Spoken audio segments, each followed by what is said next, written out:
সেবায় রওনা হয়েছে। তুলসী আনন্দার ভয়ে গোবিন্দের কাছে ছুটে চললেন। ওদিকে কানাই কি করছিলেন? কানাই শ্যামকুণ্ড ছেড়ে দিয়ে কানাই ছুটে চললেন রাধাকুণ্ডের দিকে। রাধাকুণ্ডে গিয়ে মা রাধাকুণ্ডের ধুলায় গোবিন্দ গড়াগড়ি করলেন। খেলা রসে ছিল কানাই সুবলের সনে, হেন কালে রাধা বদন পড়ে গেল মনে,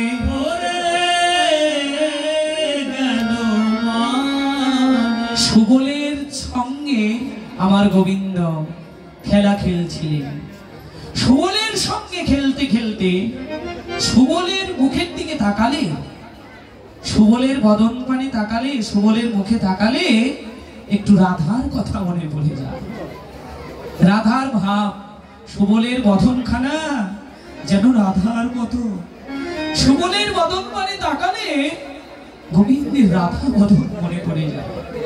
তখন রাধা বদন মনে পড়ার সঙ্গে সঙ্গে কি করলেন? সুবলের বদন মানে তাকিয়ে যখনই রাধা বদন মনে পড়ে গেল, অমনি খেলা ছেড়ে দিয়ে রাধা কুণ্ডে গিয়ে রাধে রাধে রাধে বলে ধুলায় গড়াগড়ি দিচ্ছে কানাই।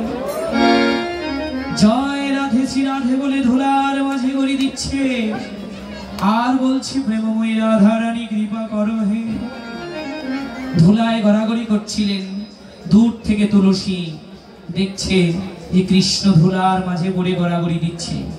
তখন তুলসী যখনই দূর থেকে দেখলেন কানাই নয়নের জলে, দূর থেকে তুলসীকে ভালো করে চিনতে পারে না, কেননা চোখে তো জল ছিল।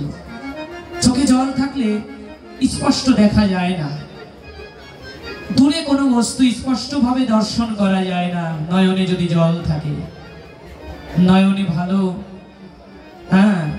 তাকাতে পারছে না, নয়ন জলে বিভোর।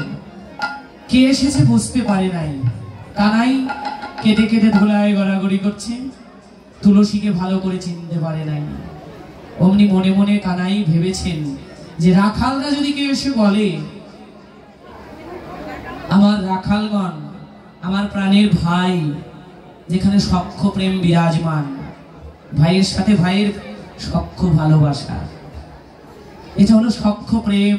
আর রাধার সঙ্গে আমার গোবিন্দের ভালোবাসা হলো, এটা হলো মধুর প্রেম। তা সখ্য প্রেম আর মধুর প্রেম কখনো এক হবে না। সখ্য প্রেম একরকম, আবার মধুর প্রেম আর এক রকম। সখ্য প্রেম হচ্ছে ভাইয়ের সঙ্গে, আর মধুর প্রেম হচ্ছে গোবিন্দের রাধার সঙ্গে। তা সখ্য প্রেমের ভাই রাখালরা এসে যদি বলে, দাদা তুমি রাধা কুণ্ডের ধুলায় কেমন করে গড়ি দিচ্ছ? হ্যাঁ, আমি সখ্য প্রেমের ভাইয়ের কাছে মধুর রসের পাত্রী রাধারানীর কথা কেমন করে আমি সুবলদের কাছে বলবো, আমার ভাইদের কাছে বলবো? কানাই এই চিন্তা করলেন যে সুবলদের কেমন করে বলবো যে রাধা প্রেমে বিভোর হয়ে আজকে ধুলায় গড়াগড়ি করছে। অগ্নি চতুর চূড়ামণি কৃষ্ণ কি করলেন? ঝটপট ধুলা ঝাড়ি উঠিয়া বৈঠাল হরি,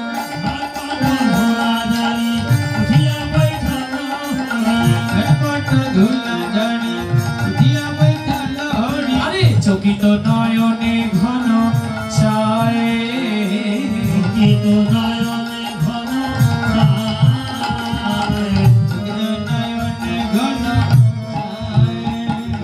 বলে ধুলায় গড়ি দেই না,